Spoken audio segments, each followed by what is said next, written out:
আমাদের তরুণ নেতা হাসনাত আব্দুল্লাহ একটা কথা বলেছেন যে হাসিনার ফাঁসি হওয়া পর্যন্ত আল্লাহ যেন খালেদা জিয়াকে বাঁচিয়ে রাখেন। কঠিন কথা, রাজনীতিতে এমন শক্ত কথা আর হয় না।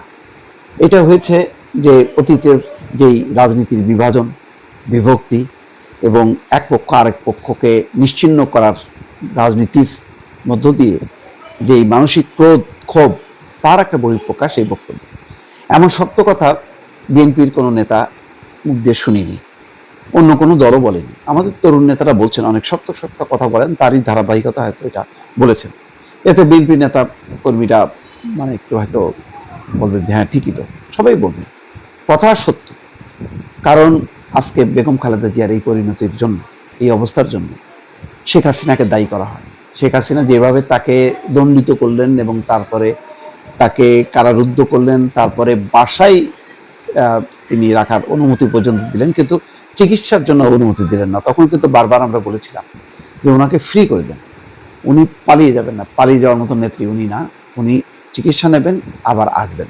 সময় মতো চিকিৎসা হলে আজকে হয়তো এরকম অবস্থা হতো না, আরও তিনি কিছুদিন বেঁচে থাকতেন।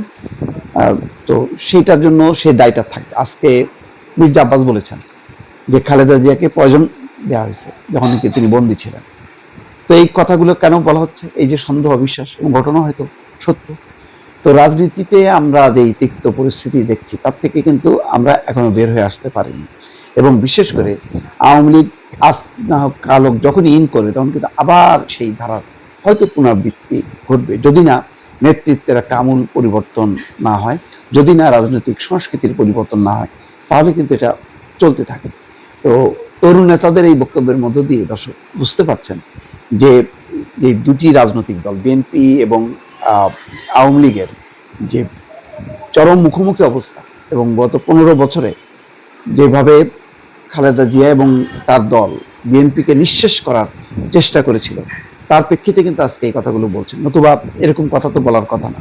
আজকের এরকম পরিস্থিতিতে সকল রাজনৈতিক দল দোয়া করছেন, মোনাজাত করছেন, এবং বাংলাদেশে অবস্থিত কোনো রাজনৈতিক দল কিন্তু বাকি নেই, সবার এক বাক্যে কিন্তু এই দোয়া করছেন। কিন্তু এই দোয়ার কিন্তু সামিল আওয়ামী লীগ হতে পারেনি, কারণ আওয়ামী লীগ এখন নিঃশেষ, আওয়ামী লীগ এখন বাংলাদেশে নেই।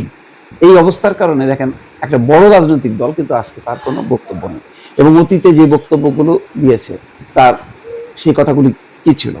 যেমন লন্ডনে তিনি বলেছেন যে প্রতিদিন তো শুনি মরে মরে, মরে তো না, বয়স তো কম হলো না, এভাবে বলেননি, বলেছে। এগুলি খুবই নিষ্ঠুর।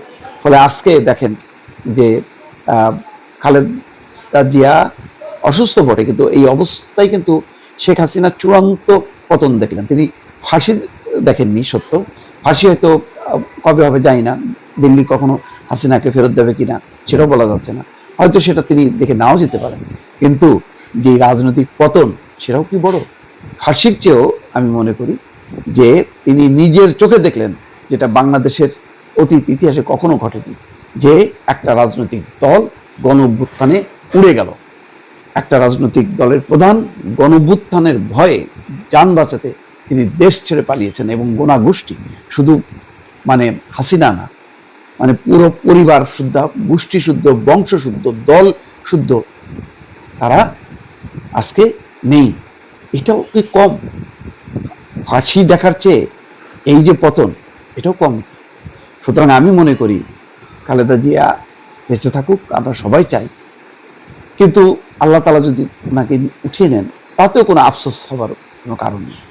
কারণ যা দেখার, যা ঘটার ঘটে গেছে, এরপরে আর কোনো ঘটনা ঘটে না। আমি এমনি বলছিলাম যে ভালো লাগতো যে আরেকবার যদি নির্বাচনের মধ্য দিয়ে, সত্যিকারের নির্বাচনের মধ্য দিয়ে বেগম খালেদা জিয়া এবং তার দল যদি ক্ষমতা আসতো, এটা ভালো লাগতো।